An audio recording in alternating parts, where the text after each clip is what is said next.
বাবর আজকে পৃথিবীর যে পঞ্চম শীর্ষ পর্বত, এটা প্রথম বাংলাদেশ হিসেবে সে আরোহণ করেছে। এই পঞ্চম পর্বতে বাবর পঞ্চমবার, এটা বাবরের 8,000 মিটার উদ্দেশ্যে 14টা পর্বত আছে। এটার মধ্যে বাবরের যে টার্গেট আছে যে 14টাই সে চড়বে, এই 14টার মধ্যে আজকে পঞ্চমবার সে সফল হলো, মানে 5টি পর্বতে সফল হলো।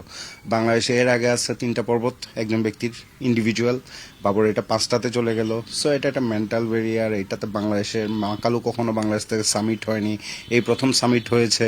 সো এইটাও একটা বিশাল আসলে ব্যাপার আমাদের কাছে। অভিযান তো আসলে বাংলাদেশ থেকে যখন রওনা হয় তখন থেকে শুরু হয়ে যায়, কিন্তু যদি মূল অভিযান বলি তাহলে হচ্ছে যেটা চূড়ান্ত চেষ্টা চলে, চূড়ান্ত চেষ্টাটা ছিল পরশুদিন থেকে তা শুরু হয়। পরশুদিন সে ক্যাম্প 2-তে উঠে যায় সরাসরি।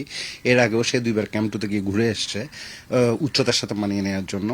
এরপর হচ্ছে গতকালকে রাতে বিকালে 3:30টার দিকে সে ক্যাম্প 3-তে উঠে যায় 7,400 মিটার, যেটা 7,400, 7,450 এই ধরনের মিটার।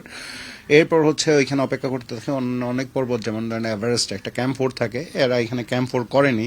ক্যাম্প 4 না করাতে যেটা হয় যে একটা লম্বা পথ পাড়ি দেওয়ার টার্গেট থাকে। সো 1100 মিটারের মতো একটা ব্যাপার।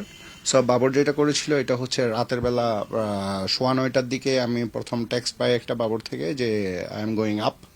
এখন হচ্ছে এরপর একটা সাথে জিপিএস, আমার সাথে যেটা পূর্ব পরিকল্পনা ছিল, আমরা একটা ডিভাইস দিয়েছি, জিপিএস ডিভাইস। ওই ডিভাইসে আধা ঘন্টা পর পর একটা লোকেশন সামিটের রাতে এটা যাতে অন করে দেয়, ওইটা থেকে আমরা লোকেশন শেয়ার পেতে থাকি। তখন 9:30 থেকে হচ্ছে মূল উৎকণ্ঠাটা শুরু হয়। এবং লাস্টলি একদম ভোর রাতে গিয়ে যখন দেখছি কাছাকাছি আছে 4:30টার দিকে, সে দেখলাম মাত্র 200-300 মিটার ফিট নিচে আছে।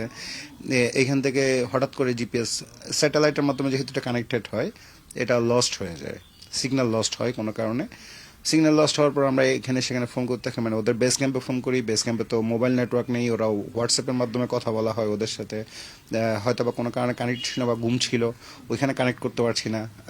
কাঠমান্ডুতে যে মালিক আছে, অপারেটরের মালিক, উনিও একটা মাধ্যম, ওনাকেও কানেক্ট করতে পারছি না। এর মাঝখানে এগুলো করার মাঝখানে দেখি কি হঠাৎ করে আমি জিপিএস ডিভাইস পাই, লোকেশনটা পাই যে সে আরেকবার 1.5 ঘন্টা পর আবার আপডেট হয় যে সে সামিটের ইয়াতে দেখা যাচ্ছে। এবং হচ্ছে সাথে সাথে বাবরেরও একটা টেক্সট আসে, ওই ডিভাইসটার মধ্যে একটা টেক্সটও করা যায়। যদি আমরা সামিট এটাকে খুবই ডিসকারেজ করি কেন, কারণ আপনি যখন ছোট ডিভাইসে টাইপ করতে যাবেন আপনাকে গ্লাভস খুলতে হবে। ওই উচ্চতে গ্লাভস খোলা মানে এক প্রকার আঙ্গুল অসার হওয়ার ঝুঁকি নেয়া, আঙ্গুল কেটেও ফেলতে হতে পারে, যেহেতু খুবই ঠান্ডা থাকে, ফ্রিজ করে ফেলে জিনিসটাকে, টিস্যুগুলোকে মেরে ফেলে।